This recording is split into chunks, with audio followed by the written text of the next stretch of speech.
లక్నో వేదికగా India south Africa మధ్య జరగాల్సిన 4వ టీ20 మ్యాచ్ పొగమంచు కారణంగా రద్దయింది. స్టేడియంలో దట్టమైన పొగమంచు కారణంగా టాస్ కూడా జరగలేదు. దాదాపు 2 గంటలకు పైగా ఎదురుచూసిన ఎంపైర్లు వాతావరణం ఎంతకీ సహకరించకపోవడంతో మ్యాచ్ని నిలిపివేస్తూ నిర్ణయం తీసుకున్నారు. దాంతో వేలాది మంది అభిమానులు తీవ్ర నిరాశతో కన్నీళ్లతో స్టేడియాన్ని వీడాల్సి వచ్చింది.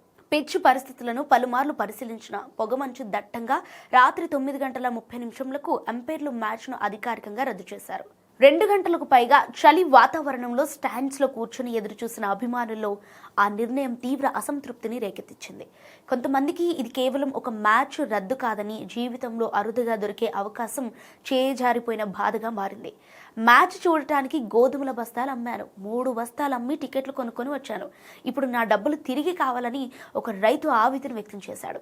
డిసెంబర్ నెలలో ఉత్తర భారతదేశంలో రాత్రి మ్యాచ్లు పెట్టడంపై కూడా అభిమానులు ప్రశ్నలు సంధించారు.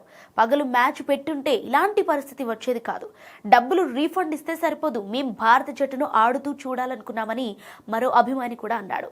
నేను ఆగ్రా నుంచి వచ్చాను, ఉదయమే బయలుదేరాను, భారత జట్టును చూడాలని ఎంతో ఆశపడ్డాను, కానీ అంతా వృధా అయిపోయిందని మరో అభిమాని కూడా వాపోయాడు. ఈ సమయంలో లక్నోలో మ్యాచ్లు పెట్టకూడదు, షెడ్యూలింగ్లో బీసీసీఐ మరింత జాగ్రత్తగా ఉండాలని ఒకరన్నారు. ఇక్కడ ఈ కాలంలో పొగమంచు ఎంత తీవ్రంగా ఉంటుందో అందరికీ తెలుసు, వేదికని మార్చాల్సింది అని మరో అభిమాని వ్యాఖ్యానించాడు. ఇక ఈ పరిణామంపై కాంగ్రెస్ ఎంపీ శశి థరూర్ తీవ్ర అసంతృప్తి వ్యక్తం చేశారు.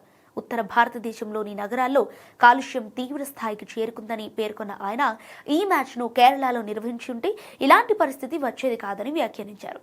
లక్నోలో AQI 411కి చేరింది.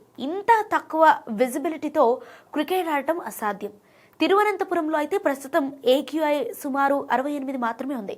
మ్యాచ్ను అక్కడ షెడ్యూల్ చేస్తుంటే అభిమానులు ఇంత నిరాశ చెందాల్సిన అవసరం ఉండేది కాదని థరూర్ ఎక్స్లో పోస్ట్ చేశారు. కాగా ఈ సిరీస్లో చివరి టీ20 మ్యాచ్ డిసెంబర్ 19న అహ్మదాబాద్లో జరగనుంది.